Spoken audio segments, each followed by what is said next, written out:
खसरा सुधार का, वो कलेक्टर का अधिकार होता है, कलेक्टर साहब के पास रहता है कलेक्टर। और इसमें तो ऐसा सुनने में 14-15 लाख रुपए का लेन देन किया गया था, तब तो इतना गंदा काम भी लोग फर्जी इंतखाब बनवाया एसडीएम, और कलेक्टर साहब के पास फाइल भेजता है।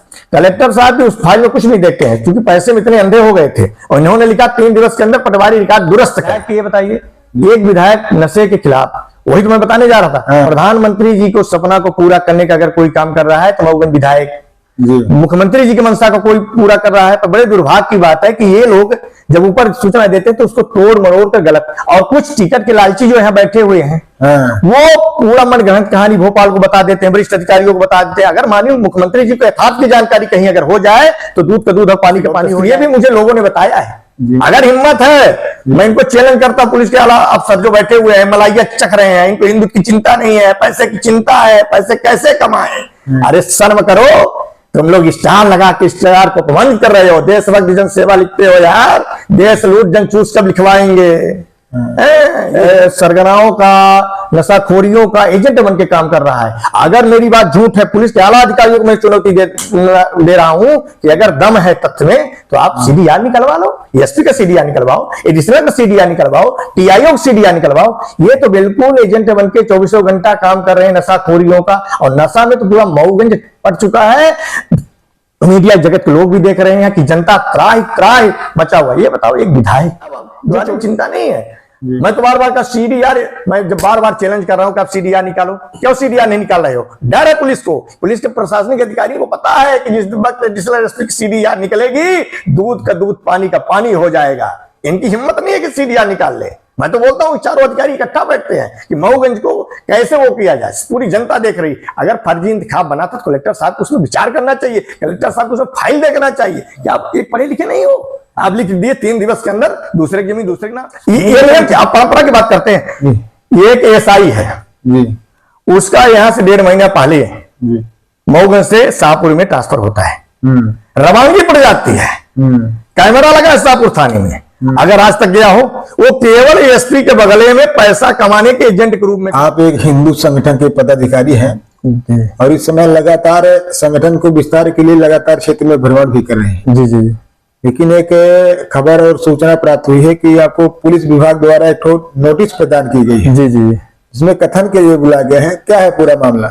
बड़े शर्म की बात है, मुझे तो उस नोटिस को देखकर बड़ी हंसी आ रही थी कि पता नहीं पुलिस जो नशाखोरियों को एजेंट के रूप में काम कर रही है, हमारे मऊगंज जिले का क्या होगा। उस नोटिस को देखकर मुझे बड़ी चिंता हो रही कि हमारा जिला नशा में तो डूब ही गया है, लेकिन पुलिस वाले जिस तरह से नशाखोरियों के एजेंट बन के काम कर रहे हैं, बड़े शर्म की बात है। 19 तारीख की मैं एक घटना आपको बता रहा हूँ। 19 तारीख को एक विपु त्रिपाठी हैं जो हमारे रिश्तेदार हैं और हिंदुत्व व्यक्ति भी, बहुत अच्छे व्यक्ति हैं, और जो एक व्यापारी भी हैं। तो उनके बगिया में एडिशनल एसपी का एक ड्राइवर है, और अवैध नशा कारोबारियों से चारों तरफ पैसा लेना, लूट करना, सारे काम भी करता है। अब उसको हमको हमारे से बहुत परेशानी है, तो हमने नशा का विरोध किया। अब नशा का विरोध किया तो उसने वरिष्ठ अधिकारियों के, मैं सीधा जान रहा हूं कि वरिष्ठ अधिकारी के ही आदेश पर वो आया था, लेकिन मौके के फर्जी आदेश से आया था। 19 तारीख को बगिया के अंदर पहुंचता है और उसको ये मालूम नहीं था कि यहाँ कैमरा लगा हुआ है। चारों तरफ 5 पुलिस वाले बिल्कुल घूम घूम के, ऐसा लग रहा था कि मतलब उनका एक किसी विशेष नशाखोरियों का ये था, गिरोह का आदेश था कि आप उनको ले जाकर उनके यहाँ कोरेस रखो, उनको फंसाने का काम करो। तो वहां पर एक लड़का था, नाबालिग लड़का था, ये घूम रहे थे, उसके मड़ई है, उसके अंदर जाते हैं, प्रवेश लेते हैं और बोलते हैं जब विपु त्रिपाठी कहाँ गया, और वो लड़का जिस तरह से बता रहा था, मैं वहां चूंकि हिंदू होने के नाते मैं वहां भी गया था, इतनी बड़ी घटना हो रही थी, क्या है। लड़का बताया कि पहुंचते ही 4-5 हमारे अंदर आते हैं और बोलते हैं विपु त्रिपाठी कहाँ गया मादरचोद। बताओ, मतलब इस तरह की गाली देना। लड़का बताता है कि वो बाहर है। अच्छा, इनको मालूम भी नहीं था कि वो बाहर, उनके साथ कोई लूटपाट का कांड हो गया तो बाहर है, मशीन खरीदने गए, इनको मालूम ही नहीं था। ये तो उनको फंसाने के लिए आए थे, और लगभग गाड़ी तो ये लगभग 500 मीटर दूर खड़ा करके आए थे कि जब विपु त्रिपाठी अपने पकड़ में आ जाएंगे, कोरेस ले जाकर हम रख देंगे। अब वो लड़के से पूछते हैं कि बताए, तो बोले 6 साल फंसाओ, बागरी बोलता है। उसमें एक आध पुलिस वाले थे, इन्होंने कहा देखो नाबालिग लड़का है, ये बर्बाद हो जाएगी, इसकी जिंदगी सवाल है, ऐसा मत करो। वो चला जाता है। विपु त्रिपाठी जी 28 तारीख को आते हैं और मशीन खरीद कर लाई थी, चूंकि उनके घर में पूजा पाठ हुआ और स्वाभाविक भी बात है कि हिंदू रीति रिवाज में कोई चीज नहीं आती तो पूजा पाठ उसका होता है जी। पूजा पाठ के बाद हम लोगों को भी वो सूचना दी, लगभग 50-60 लोगों का यहाँ खाना पीना हुआ। हम लोग खाना खा के लगभग 10:30 बजे के लगभग यहाँ से निकले। जैसे ही बगिया से 150 मीटर हम आगे निकले तो इतना तेजी के साथ ही आया बागरी, तो वो ऐसा लगा कि मेरे ऊपर गाड़ी चढ़ा देगा। तो मैंने कूद कर रोड से बाहर गया। मैं कहा क्यों बागरी, दारू पियो क्या? बोले तुम गुंडा हो। मैं कहा बागरी मैं गुंडा हूँ यार, मैं हिंदुओं के लिए रात दिन चिंता करता हूँ, मैं कभी गुंडई तो जाना नहीं, सपने में गुंडई नहीं जाना। नहीं तो उसके जो आवेदन दिया गया है उसमें पुलिस पराग बागड़ी द्वारा आरक्षक जो है उसमें कहा गया है कि उनके द्वारा फोन पर भी मुझे धमकी। तो आपने फोन लगाया था क्या? नहीं, अब वही तो बता रहा हूं, मैंने फोन लगाया उसको। जब उसने भाग दिया तो मैंने फोन लगाया, हमने कहा क्यों बागरी तुम मेरा मर्डर करोगे या क्या करोगे? चूंकि 19 तारीख की घटना जो हुई थी, पुलिस वाले आए थे, ये करके गए, हम लोग सोचे चलो हो गया, पुलिस ने गलती किया है, चलो कोई बात नहीं। हम लोगों ने कैमरा में देखा था और फिर से वो आ गया तो मुझे चिंता हो गई कि ये मुझे हम लोगों को फंसाने के लिए तो नहीं आ गया, गुंडा बोला मुझे। तो मैंने फोन लगाया, क्यों बागरी तुम मेरा मर्डर कराना चाहते हो क्या? सिर्फ मैंने इतना बोला। इसके बाद हमने फोन काट दिया। दूसरे दिन मुझे पता चला कि हमारे नाम से उसने एक आवेदन दिया है और उस आवेदन में वो लिखाया है कि हम इनको जुआ खेलते हुए देखा, जबकि मैं ताश की पत्ती नहीं चिन्हता हूं। जिस देवी देवताओं का कसम खवा उसकी सौगंध है कि मैं ताश की पत्ती नहीं पहचानता हूं। और उसने मेरा नाम प्रतिष्ठित लोग जो यहाँ के देखिए क्या होता है, पार्टी की बात नहीं होती, जब कोई कार्यक्रम को होता है हर दल के लोग वहां बैठे होते हैं और सब प्रतिष्ठित व्यक्ति बैठे थे और उनका जो कोई उसको बताया होगा सबका नाम उसने डलवा दिया। अच्छा, उसको ये भी पता नहीं था कि वहां कैमरा लगा है।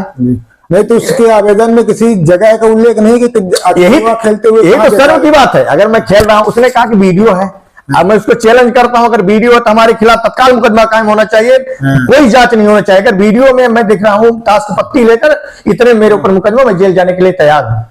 ये पूरा षड्यंत्र चल रहा है और पूरा षड्यंत्र मैं जानता हूं कि यहाँ की जो नशाखोरी है, आज नशा इतना, अब तो ऐसा भी लग रहा है कि एसपी से लेकर एडिशनल एसपी से लेकर ये सब नशे के कारोबार में। ऐसा मुझे सुनने में आया है कि पैकारी कराने के लिए एसपी 2-2 लाख रुपए ले रहे हैं, एडिशनल एसपी भी पैसे, मतलब चारों तरफ। और एक चीज मैं आपको बता दूं, मैं तो चैलेंज कर रहा हूं, जिस दिन 24 तारीख की घटना मैं आपको बढ़ाओ वाली बता दूं, आज खुलकर मैं बोल रहा हूं, उस दिन वो सरगना वहां पर एसपी और एडिशनल एसपी के पास बैठा था। 7:30 बजे कलेक्ट्रेट का फुटेज निकाल लिया जाए, दूध का दूध पानी का पानी हो जाएगा। मैं बार बार कह रहा हूं एडिशनल एसपी का और एसपी का भी अब निकाला जाए। अगर उनका मतलब मोबाइल का वो निकाल लिया जाएगा, डाटा कॉल डिटेल निकाल लिया जाए। मैं तो बोल रहा हूं 15 सितंबर से लेकर आज तक का दूध पानी का पानी हो जाएगा। ये लगातार एडिशनल एसपी नौकरी कम करता है। ये तो बिल्कुल सरगनाओं का, नशाखोरियों का एजेंट बन के काम कर रहा है। अगर मेरी बात झूठ है, पुलिस के आला अधिकारियों को मैं चुनौती दे रहा हूं कि अगर दम है तथ्य में तो आप सीडीआर निकलवा लो, एसपी का सीडीआर निकलवाओ, एडिशनल का सीडीआर निकलवाओ, टीआईओ का सीडीआर निकलवाओ। ये तो बिल्कुल एजेंट बन के 24 घंटा काम कर रहे हैं नशाखोरियों का। और नशा में तो पूरा मऊगंज पड़ चुका है। मीडिया जगत के लोग भी देख रहे हैं कि जनता त्राहि त्राहि मचा हुआ। ये बताओ, एक विधायक जो 24 घंटा हिंदुत्व की चिंता करता हो, उसके ऊपर लगातार यहाँ केवल नशाखोरी और कुछ टिकट लेने वाली व्यक्ति, मैं पहले भी बोला था, कभी रामायण उसके ऊपर, जबकि मैं चैलेंज करता हूँ रामायण जलाने का एक वीडियो हो जाए, कभी हिंदुओं के बारे में गलत हो जाए बताइए। और हमारे कलेक्टर साहब हैं यहाँ, तो चारों अधिकारी, ऐसा मुझे प्रतीत होता है कि चारों शाम को बैठ कर ये बोलते हैं, ये सोचते हैं कि पैसा मऊगन से कौन कितना लूट रहा है। ये इनकी होड़ लगी हुई है। मैं आपको बताऊं, ये एसडीएम है, पारे बोलता है डबल पी की गेम चल रही है, एडिशनल एसपी बोलता है डबल गेम। मुझे सुनने में आया है कि डबल पी की गेम, एक हो गया पी से हो गया पांडे एडिशनल एसपी, वो तो जय श्री राम का नारा लगाता रहता है उसके सामने, कोई तो उसको निलंबित कर देता है। मेरे पास आदेश भी है जिसमें उसने लिखा है कि जय श्री राम का नारा लगाने में इस वादी को सस्पेंड किया जाता है। अरे उसकी क्या औकात है, जो भगवान श्री राम का नारा ना लगाए, हिंदू है तो नारा नहीं लगाएगा।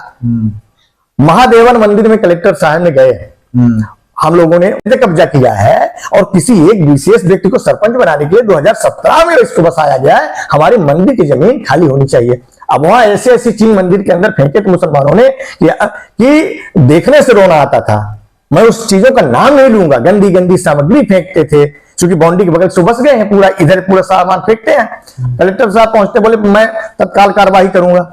1.5 महीने बीत गए, 2 महीने बीत गए, अभी 3रा महीना बीत रहा है, कलेक्टर साहब उसमें कोई कार्रवाई नहीं। जब एक हिंदू का घर गिराना था इनको मिसिरगमा में, पुलिस के पहले कलेक्टर साहब ऐसा लग रहा था पहुंच जाएंगे, क्योंकि हिंदू ऐसा लग रहा है क्या मुसलमानों का एजेंट बन के कलेक्टर साहब बैठ गए हैं क्या? क्या यहाँ पर बिल्कुल चारों तरफ लूट ही लूट होगा। अभी एक घटना बता रहा हूँ एसडीएम मऊगंज की। जी। एसडीएम मऊगंज में एक गरीब ब्राह्मण था, गुरेटा का, उसके घर में थोड़ा पढ़े लिखे कम है, बाईपास निकल गई, उसकी जमीन फंस गई 2.5 एकड़। भू माफिया एक उत्तर प्रदेश का बहुत बड़ा सरगना है जिसके ऊपर 50 मुकदमा कायम है। उसने एक आवेदन दिया खसरा सुधार का एसडीएम के यहाँ। एसडीएम ने पटवारी प्रतिवेदन के लिए मांग किया, तहसीलदार को लिखा, तहसीलदार ने अपने प्रतिवेदन में लिखा कि क्योंकि इनकी पुश्तैनी जमीन है 58-59 से लेकर लगातार, इसमें वो इनके पहले बाबा के नाम थी, फिर इसके पिताजी के नाम, फिर इनके नाम पर जमीन थी। फिर उसके बाद पटवारी प्रतिवेदन में ये दिखाया, और एसडीएम अपने आदेश में क्या लिखता है कि पटवारी प्रतिवेदन अनुसार, तहसीलदार के प्रतिवेदन के अनुसार ये जमीन और 71-72 में जमीन इनके बाबा के नाम, इनके नाम करना उचित है। और किसके पास बेहतर, चूंकि 5 साल से मामला जब ऊपर का होता है खसरा सुधार का, वो कलेक्टर का अधिकार होता है, कलेक्टर साहब के पास बैठता है कलेक्टर। और इसमें तो ऐसा सुनने में 14-15 लाख रुपए का लेन देन किया गया था, तब तो इतना गंदा काम में लोग फर्जी इंतखाब बनवाया एसडीएम। और कलेक्टर साहब के पास फाइल भेजता है, कलेक्टर साहब भी उस फाइल में कुछ नहीं देखते हैं, क्योंकि पैसे में इतने अंधे हो गए थे, और इन्होंने लिखा 3 दिवस के अंदर पटवारी रिकॉर्ड दुरुस्त करे। कौन, किसके द्वारा ऐसा लिखा गया? कलेक्टर मऊगंज के द्वारा उसमें लिखा गया कि पटवारी 3 दिवस के अंदर रिकॉर्ड दुरुस्त करे। भूमाफिया के नाम इस्तिलाबी हो जाती है। अब इसके बाद जब हिंदू संगठन को मालूम हो फर्जी इंतखाब और उस गरीब के साथ लूट हुई, हम लोग गए, हमने कहा ऐसा क्यों? वही कलेक्टर साहब फिर से आदेश देते हैं एसडीएम को कि ये फिर से आदेश निकालो, फिर से फाइल भेजो, और कलेक्टर साहब ने 10 दिन के अंदर फिर से आदेश निरस्त कर दिया। स्वयं आदेश किए, फिर निरस्त किए, और जब तक वो 3 लोगों के नाम रजिस्ट्री भी करा दिया उसने। अच्छा, उसी दरमियान भूमाफिया ने। तो यहाँ तो भूमाफिया, शराब माफिया की गुंडई चल रही है। मतलब आप रिकॉर्ड नहीं देख रहे हो, माने सारा चीज झूठ में झूठ कर रहे हो। तो आपके कहने के अनुसार मतलब पैसे के देकर कुछ भी यहाँ पे बिल्कुल। अब तो दिख रहा है कि फर्जी इंतखाब अगर कहीं बन रहा है तो मऊगंज में बन रहा है, उसकी 15 करोड़ की जमीन एक भूमाफिया के नाम कर दी जा रही, गरीब कैसे बचेंगे? अब तो यहाँ एक चीज है, कई लोगों ने, मैं चूंकि हिंदू संगठन का व्यक्ति हूँ, हर जगह जाता हूँ, हिंदुओं के बारे में, हिंदू विस्तार के बारे में जाता हूँ, वहां लोग बोल रहे थे कि यहाँ लड़कियां गांजा पीती है। मैं आपको वीडियो वो करवा दूंगा। हर गांव में ऐसे कहीं नहीं है जहाँ 4-5, और पुलिस को केवल सिर्फ पैसे की चिंता है, केवल पैसे की चिंता है। और ये चीज बोल देते हैं ऊपर, पता नहीं क्या है। माननीय आपके माध्यम से मुख्यमंत्री महोदय से, प्रधानमंत्री महोदय से मैं निवेदन करना चाहता हूं, हमारे प्रधानमंत्री महोदय का एक सपना है कि 2047 तक नशा मुक्त भारत को करेंगे। क्या ये अधिकारी बैठे रहेंगे तो हमारा नशा मुक्त हो जाएगा? ये अधिकारी रहेंगे तो मऊगंज के युवक बिल्कुल नष्ट हो रहे हैं, 25-25 साल के, 26-26 साल के लड़के मर रहे हैं। अब क्या होता है कि जो ये महुआ वाली दारू हर गांव में बनती है, इसमें यूरिया कितना ज्यादा इस्तेमाल किया जाता है कि जब इसको लड़के पीते हैं, उनकी किडनी खराब हो रही है, मौतें हो रही। लगभग 2-3 साल में पूरा मऊगंज ऐसा लग रहा है नशे से भर गया है। तो नहीं, जैसा कि मऊगंज विधायक है, स्थानीय विधायक प्रदीप पटेल जी है, जनता ने उनको चुना है, तो क्या वो दंडवत हुए? इसके बाद फिर क्यों बैकफुट में आ गए? जिस तरह से राजस्व में भ्रष्टाचार देखा जा रहा है, तो उसकी शिकायतें लगातार मिल रही। हम लोग मीडिया का भी, हम लोगों के पास लोग आप लेकर आते हैं, और मंगलवार की जन सुनवाई में जाए तो वहां पर इतने आवेदन आते हैं। इनके मुद्दों को लेकर क्यों आखिर कलेक्टर और पुलिस अधीक्षक से क्यों नहीं बात कर रहे हैं? क्या कारण है? इनके मुद्दे की बात ही करते नहीं है, जनता की बात करते नहीं। ये तो सिर्फ पैसे की हित की बात ये लोग कर रहे हैं। ऐसा लग रहा है कि मऊगंज में कोई पढ़ा लिखा व्यक्ति नहीं है। क्या विधायक की नहीं सुनी जा रही है? विधायक की ये बताइए, एक विधायक नशे के खिलाफ, वही तो मैं बताने जा रहा था, प्रधानमंत्री जी को सपना को पूरा करने का अगर कोई काम कर रहा है तो मऊगंज विधायक, मुख्यमंत्री जी की मंशा को कोई पूरा कर रहा है, तो बड़े दुर्भाग्य की बात है कि ये लोग जब ऊपर सूचना देते हैं तो उसको तोड़ मरोड़ कर गलत, और कुछ टिकट के लालची जो यहाँ बैठे हुए हैं वो पूरा मनगढ़ंत कहानी भोपाल को बता देते हैं, वरिष्ठ अधिकारियों को बता देते हैं। अगर माननीय मुख्यमंत्री जी को यथार्थ की जानकारी कहीं अगर हो जाए तो दूध का दूध और पानी का पानी हो जाएगा। और प्रदीप पटेल भी देखिए, आप लोग भी देख रहे, मीडिया कर्मी भी देख रहा है, पूरा मऊगंज देख रहा है, पूरे चुनाव में एक दूध दारू उसने निभाता है, निष्पक्ष चुनाव जीता है उसने, और नशा का विरोध तो शुरू से कर रहा है, और उसको परेशानी तो हो रही। देखिए, जो ईमानदार आदमी होता है उसको परेशानियां होती हैं। नहीं तो जिस तरह से आरोप लगे, विधायक दंडवत हुए और आप लोगों के ऊपर नोटिस दी गई, और इसके बाद भी मेरे ऊपर नोटिस नहीं, मैं तो उनको चैलेंज करता हूं। उसने कहा वीडियो, फिर से मैं आपसे कह रहा हूं आपके माध्यम से, एक वीडियो मेरा पत्ती लेकर हाथ में कोई दिखा दे तो तत्काल पुलिस अरेस्ट कर ले। मैं जान रहा हूं सरण, और सरण वरिष्ठ अधिकारियों का है, यहाँ जात विशेष पर काम हो रहा है यहाँ जी। मालिक गजब हो गया। ऐसा लग रहा है, ये बताइए आप, माने जात विशेष पर, माने जिस जात का जो अधिकारी बैठ जाता है एक आध दो एजेंट पाल के उसी जात कर लेता है। एक कलेक्ट्रेट में भी देखने को आपको मिल रहा है। तो क्या विधायक की नहीं सुनी जा रही है? विधायक बिल्कुल नहीं सुनी जाए। विधायक की अगर सुनते तो विधायक की मंशा पर काम होता। विधायक तो चाहता है कि मध्य प्रदेश के अंदर मऊगंज नया जिला बना है, कैसे स्वर्णिम जिला बने। तो स्वर्णिम जिला बनाने के लिए क्या आप आने वाले समय में विधायक जी एक बार कलेक्टर कार्यालय और जैसे रजिस्ट्रार साहब के साथ दंडवत हुए थे, उसे कलेक्टर साहब कार्यालय में जाए, सभी जनता को लेकर पूजा करें। वो विधायक जी का मंशा है, विधायक जी क्या करेंगे उसमें तो अपन कुछ नहीं कर रहे हैं। और देखिए, हम चाहे बीजेपी हो चाहे कांग्रेस हो, हम हिंदू हैं। जी जी। हम विधायक जी को इसलिए पसंद करते हैं कि चूंकि हिंदुत्व की रक्षा करने के लिए साथ में खड़े हो जाते हैं जी। कोई एजेंट किसी पार्टी के नहीं की लड़ाई तो लड़ रहे हैं और हिंदुओं की लड़ाई लगातार लड़ रहे हैं। पर पता नहीं कलेक्टर साहब को ऐसा लग रहा है कि क्या मुसलमानों के एजेंट बन के बैठ गए हैं क्या। कोई कार्रवाई नहीं। जब हिंदुओं के खिलाफ कार्रवाई आगे आगे करते हैं, जब मुसलमानों की बात आती है आप पीछे हो जाते हो। अभी मैं आपको एक घटना बता रहा हूँ कि एसपी और एडिशनल साहब बैठे हैं अभी मऊगंज में, जब जिस समय वो विधायक जी अपना गनमैन सारी चीजें त्याग दिए थे, एक हिंदू लड़की थी ठाकुर, उसको मुसलमानों ने टारगेट बना लिया। वो इतनी पड़ताली थी कि बिल्कुल कप रही थी थाने में, वो तो बिल्कुल इतनी डरी थी। विधायक जी ने कहा चिंता मत करो, जब तक मऊगंज का चौकीदार पहुंचा और तत्काल रात को ही कार्रवाई पुलिस को करना पड़ा। तो पुलिस तो केवल हिंदुओं में इतना काम करती, केवल वो अवैध पुलिस वाले कोई काम नहीं कर रहे हैं। पैसा कहां से कितना आए इस चीज की बड़ी चिंता है इनको। ये है कि नया नया जिला बना है, इसको कैसे बर्बाद करके कैसे पैसा प्राप्त किया जाए इस बारे में इनको चिंता है। इनको जिला के बारे में चिंता नहीं है। मैं तो बार बार का सीडीआर, मैं जब बार बार चैलेंज कर रहा हूं कि आप सीडीआर निकालो, क्यों सीडीआर नहीं निकाल रहे हो? डर है पुलिस को, पुलिस के प्रशासनिक अधिकारी को पता है कि जिस वक्त सीडीआर निकलेगी दूध का दूध पानी का पानी हो जाएगा। इनकी हिम्मत नहीं है कि सीडीआर निकाल ले। मैं तो बोलता हूँ चारों अधिकारी इकट्ठा बैठते हैं कि मऊगंज को कैसे वो किया जाए। पूरी जनता देख रही, अगर फर्जी इंतखाब बना तो कलेक्टर साहब को उसमें विचार करना चाहिए। कलेक्टर साहब को सब फाइल देखना चाहिए कि आप एक पढ़े लिखे नहीं हो, आप लिख दिए 3 दिवस के अंदर दूसरे की जमीन दूसरे के नाम, और भूमाफिया ने बेच लिया। ये कौन सा तरीका, कौन सी परंपरा की बात होती है? कलेक्टर साहब सोचते हैं कि पूरा मऊगंज में चूतिया लोग बैठे हैं। और सुन लो कलेक्टर साहब, कान खोल के सुन लो एसपी साहब, और सुन लो अनुराग पांडे, गुड्डू पंडित, मैं तो उसको गुड्डू पंडित कहता हूं, मैं कभी डरता नहीं उससे। जिस तरह से तुमने मेरे जिले को बर्बाद करने के षड्यंत्र कर रहे हो, अगर मेरी जान भी चली जाएगी मऊगंज के हित में तो उसको भी दे देंगे और पीछे नहीं कदम हटाएंगे। एक मुकदमा नहीं, 1000 मुकदमा मेरे ऊपर लगा दे, मुकदमा से डरने वाला नहीं हूं। अरे इतने सारे हिंदू हैं भैया, एक हिंदू चला जाएगा दूसरा भाई खड़ा हो जाएगा, उसकी क्या चिंता करते हैं? हम अगर जेल से डरे, हम भगत सिंह का ये देश है, वीरों का ये देश है। जब अंग्रेज नहीं डरवा पाए तो ये अंग्रेज रूपी कलेक्टर एसपी हमें डरवाने की न सोचे, वो हम इनसे डरने वाले नहीं। हिंदुत्व की लड़ाई लड़ रहे हैं लगातार, हिंदू बिल्कुल झंडा लेकर चल रहे हैं, बिल्कुल चलेगा।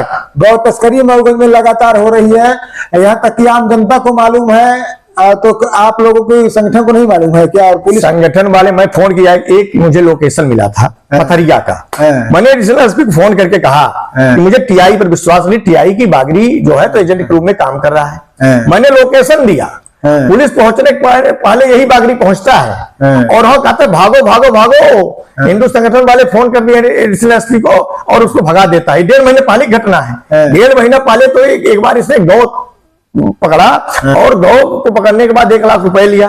उसमें टीआई की इतनी किरकिरी हुई कि क्या बताओ। और एक चीज मैं बोल दूं, 6 महीने अगर किसी पुलिस अफसर में है वो ईमानदारी, तो ये जो बागरी है इसका 6 महीने का मोबाइल का सीडीआर निकाल लिया जाए, दूध का दूध पानी का पानी। ये जबलपुर से लेकर सिगरौली तक और इधर यूपी तक ये अगर गौ तस्करी कोई काम कराता है, नौकरी थोड़ी करता था। इसको तो हमारे एसपी मशीन, पैसा कमाने की मशीन बना लिए थे और एजेंट के रूप में काम करता था। हनुमाना तक पहुंचता है, चारों तरफ गौ तस्करी करवाता था, आगे आगे अपनी गाड़ी कर लेता था और पीछे से गौ तस्करी। ये भी मुझे लोगों ने बताया है। अगर हिम्मत है, मैं इनको चैलेंज करता, पुलिस के आला अफसर जो बैठे हुए हैं मलाइया चख रहे हैं, इनको हिंदू की चिंता नहीं है, पैसे की चिंता है, पैसे कैसे कमाए। अरे शर्म करो, तुम लोग स्टार लगा के स्टार को अपमानित कर रहे हो। देशभक्त जन सेवा लिखते हो यार, देश लूट जन चूस कब लिखवाएंगे? ये हिंदुत्व की बात करते हैं। निकाल ले इसका सीडीआर 6 महीने का, और अगर सीडीआर में मेरी बात झूठ है, मेरे पास तो पूरा डाटा है। मांगे ना अफसर आप डाटा, मैं डाटा प्रस्तुत करूंगा, पूरा डाटा रखा हूं। ये मिलकर पूरे तरफ से, चारों तरफ से शराब माफियाओं से लेकर गौ तस्करों सबसे पैसा कमाता है। हिंदू संगठन आगे क्या करेगा जिस तरह करेगा? देखिए, हिंदू संगठन तो बहुत जल्दी हम एक चीज और कर रहे हैं नई दिशा में। अब तो जो पैकारी चालू है, उसमें पुलिस का विश्वास बिल्कुल खत्म हो चुका है। हम 500 ऐसे लड़के खड़े करेंगे हिंदू जो हर हाउडी के सामने खड़े हो जाएंगे, 50-50 लड़के, और 10 दिन 15 दिन तक खड़ा करके इनकी जितनी पैकारी, पूरी पैकारी बंद कर देंगे। क्योंकि पैसा लेकर पैकारी करवाते हैं। हमें तो अपने भाइयों की चिंता है भैया, जो 25 साल के लड़के पी पी कर मौत घाट उतर रहे हैं, हमारी बहन बेटियां विधवा हो रही हैं, उनके लिए तो हम देखिए चिंता करते हैं। हमने तत्काल 500 लड़के की बहुत जल्दी नियुक्ति करेंगे और उससे पैकारी अगर कराते हुए मुझे मिल गए, हमने कहा चाहे हड्डी पसली तोड़ दो, जितने मुकदमा होगा तो हम देख लेंगे, अंदर जाने के लिए हम लोग 24 घंटा तैयार है, पैकारी नहीं होने दूंगा। और बहुत जल्द ये आपको खुलासा होगा मऊगंज के अंदर, बहुत जल्द 500 लड़के हम खड़ा कर रहे हैं। हिंदुओं के ऐसे लड़के खड़ा करेंगे जो पूर्ण रूप में पैकारी है। अब केवल हिंदुओं के ऊपर विश्वास है, पुलिस के ऊपर मेरा विश्वास खत्म हो चुका है। पुलिस 24 घंटा पैसा कमाने की मशीन मिल चुकी है मऊगंज। मतलब अब पुलिस का काम जो है तो ये आप परंपरा की बात करते हैं। ये एक एएसआई है जी, उसका यहां से 1.5 महीना पहले मऊगंज से शाहपुर में ट्रांसफर होता है, रवानगी पड़ जाती है, कैमरा लगा है शाहपुर थाने में। अगर आज तक गया हो, वो केवल एसपी के बगले में पैसा कमाने के एजेंट के रूप में काम कर रहा है कि एसपी को पैसा कहां से आए। पहली बार है कि एसपी के माने एसपी के कमरे में एएसआई ड्यूटी बजा रहा है इस तरह से। उसे एएसआई के साथ कुछ शिकायत भी कुछ क्रशर संचालकों ने की है, ऐसा शिकायत आ कई क्रशर संचालकों से उसे पैसा लेन देन कर रहा था। हम लोगों ने शिकायत एसपी से किया, यहां से हटाए। फिर एडिशनल एसपी सलाहकार है, एसपी बहुत बड़े सलाहकार हैं, उन्होंने सलाह दिया कि वाह ये तो मशीन को हमने भगा रही है यहां से। तो उन्होंने कहा मशीन को भगा रही तो थाने से भगा दिया तो आपने बगले में हम ड्यूटी दे देते हैं। अब वो 1.5 महीने से बगले में ड्यूटी कर रहा है। मुझे भी फोन करके वो कह रहा था एक दिन तो आपकी वीडियो बनी। हमने कहा वीडियो भाई वायरल हो जाए, वीडियो बनी है तो मतलब मुझे डराने का काम उसके द्वारा कर रहा था। आपकी वीडियो बनी है। हमने कहा वीडियो कौन सी वीडियो? बोले आप कहीं जुआ खेल रहे थे। हमने कहा मैं चैलेंज करता हूं, मैंने हाथ में ताश की पत्ती दिख जाए तो हमारे खिलाफ तत्काल प्रकरण पंजीबद्ध होना चाहिए। और भी नोटिस जवाब देने नहीं जाऊंगा, देखता हूं। इसलिए न उसमें स्थान है न उसमें कुछ है। भाई आप स्थान तो पहले निर्धारित करो कि हम कहां पर खेल रहे थे, तब तो हम जवाब देंगे। आप षड्यंत्र पूर्वक देखो, जब कोई षड्यंत्र पूर्वक किया जाता है, झूठ जब होती है ना, तो झूठ लाख आप कोशिश कर लो, झूठ बता देती है कि सच नहीं है, झूठ है। हम इससे डरेंगे थोड़ी, हम तो हिंदू की लड़ाई लड़ेंगे। और ये सारी ड्यूटी बजाए आप पूछिए एसपी मैडम से, बात करिए कि आप 1.5 महीने से यहां से रवानगी हो गई, आप किस लिए बगले में उसकी ड्यूटी? अगर शाहपुर थाने में कैमरा लगे एक भी दिन गया हो, माने एसआई ड्यूटी करेगा एसपी ऑफिस की, ऐसे में जिला चलेगा? ये क्या सोच रही है कि ये भी लोग पढ़े लिखे हैं? मऊगंज में बिल्कुल अनपढ़। यहाँ तो अधिकारी बोलते हैं पिछड़ा क्षेत्र है, यहाँ कोई कुछ नहीं जानता।